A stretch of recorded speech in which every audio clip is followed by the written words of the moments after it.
Kljub temu, da je volilno leto za Planinsko društvo Medvode šele leto 2026, pa so brez pretresov in že napovedano na tokratnem rednem občnem zboru izvolili novo oziroma popolnili vrzeli v vodstvu društva. Na mestu predsednika je Gorazda Šturma zamenjal dosedanji podpredsednik Dominik Košir. Zaradi bolezni in zdravstvenih težav je nekaj članov upravnega odbora in nadzornega sveta podalo željo o prekinitvi dela in pač smo ugodili. In posledica tega je prišlo do nekaj sprememb znotraj upravnega odbora, pa manjkajoče člane smo pa nadomestili z ostalimi. V upravnem odboru nas je sedaj praktično največ vodnikov.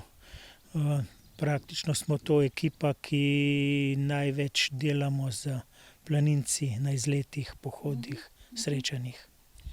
Prevzeli ste predsedniško funkcijo. Predsedniške funkcije v društvih zadnje čase kar nekako niso zaželene.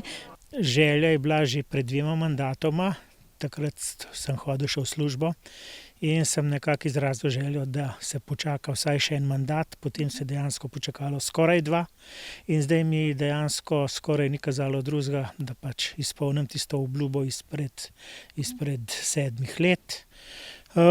Z predsednikom, z Gorazdom sva vsa ta leta zelo dobro sodelovala in dejansko sem pač prevzel kar nekaj njegovega znanja ostalih prejšnjih predsednikov in ob pomoči vseh članov upravnega odbora jaz računam, da bomo društvo vodili naprej vsaj tako dobro, kot je bilo do zdaj.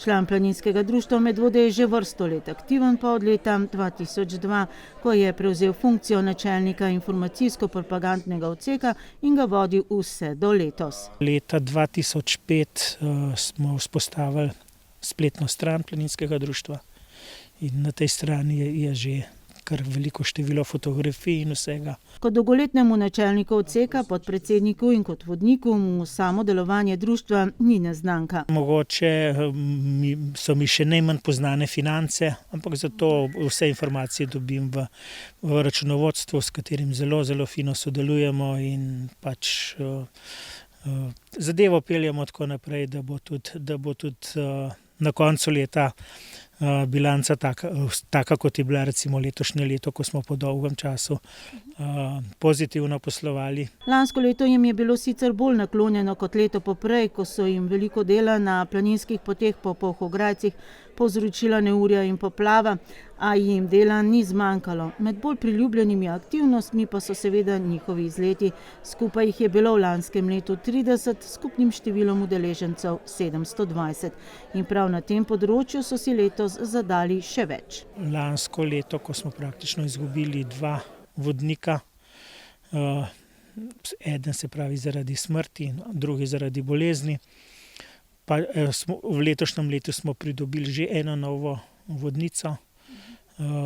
Enega novega vodnika imamo na šolanju, za drugo leto računamo, da bomo dali na šolanje še 2 vodnika, da bomo nekako, strnili vrste.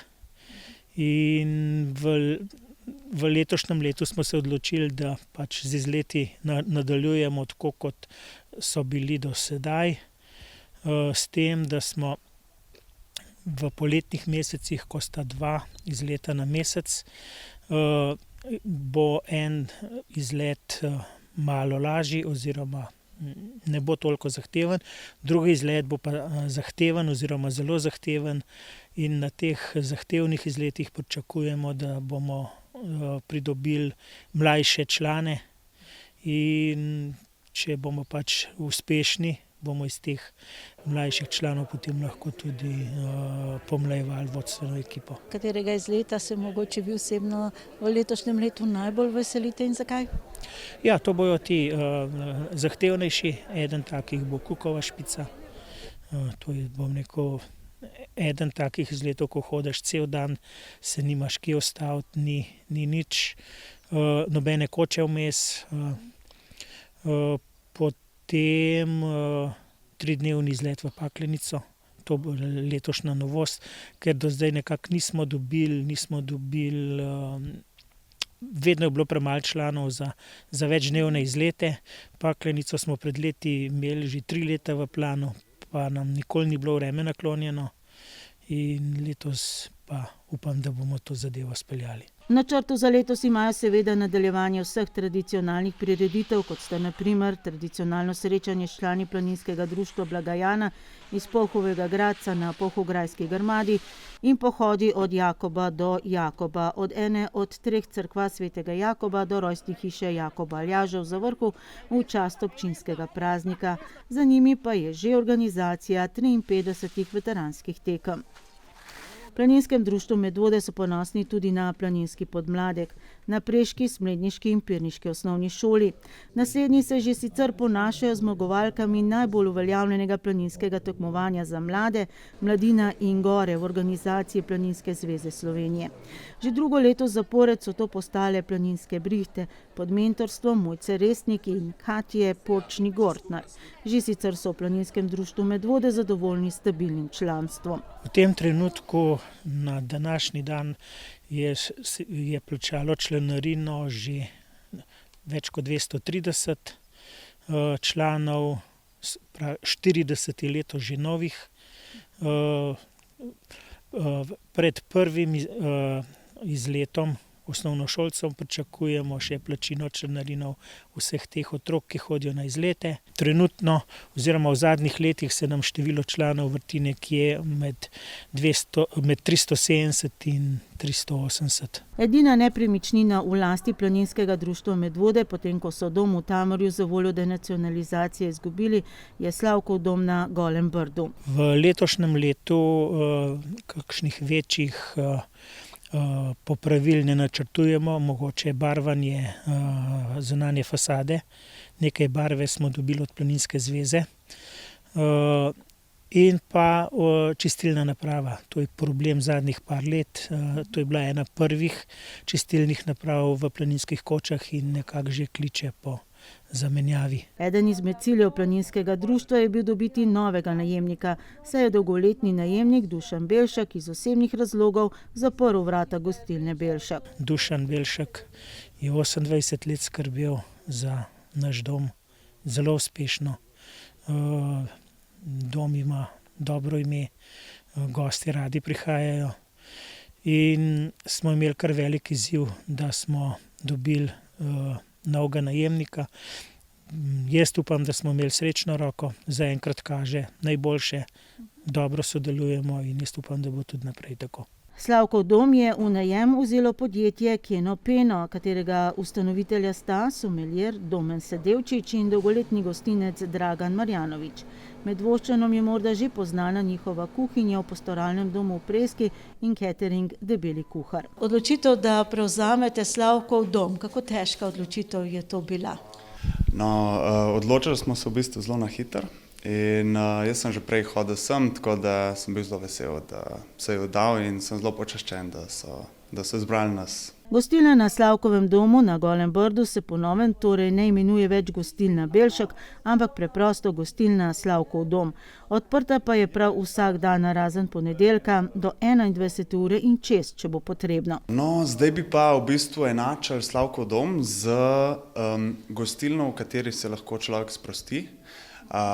Gostilno, v kateri lahko človek poje kvalitetno hrano, katera je postrežena na kvaliteten način. Tako da to danes v bistvu probamo predstaviti, ker v bistvu vse cene so šle blazno gor in nekatere restauracije že v bistvu imajo kar astronomne cene.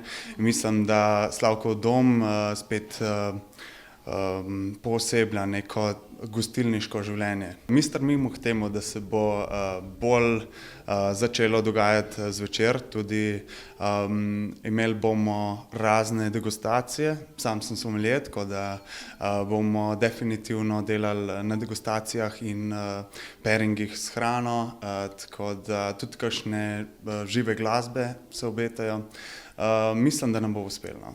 Za osvežitev spomina, nekdaj je gostilna v Slavkovem domu slovela po bikovih prašnikih, potem se je spremenila v pravo gostilno Slovenija, zadnje čase pa je slovela predvsem po mesnih jedeh. Imamo izvrstnega kuharja, ki obvlada tudi ribje jedi, tako da mogoče ne bi glih izpostavil ene jedi, ampak če že, mogoče hobotnica s praženim krompirjem. Lahko da bo v prihodnje postrežen na doslej premalo izkoriščenem spodnjem vrtu. Ta del se mi zdi, da potrebuje malo prenove in da bo en izmed najlepših vrtov v okolici Ljubljane.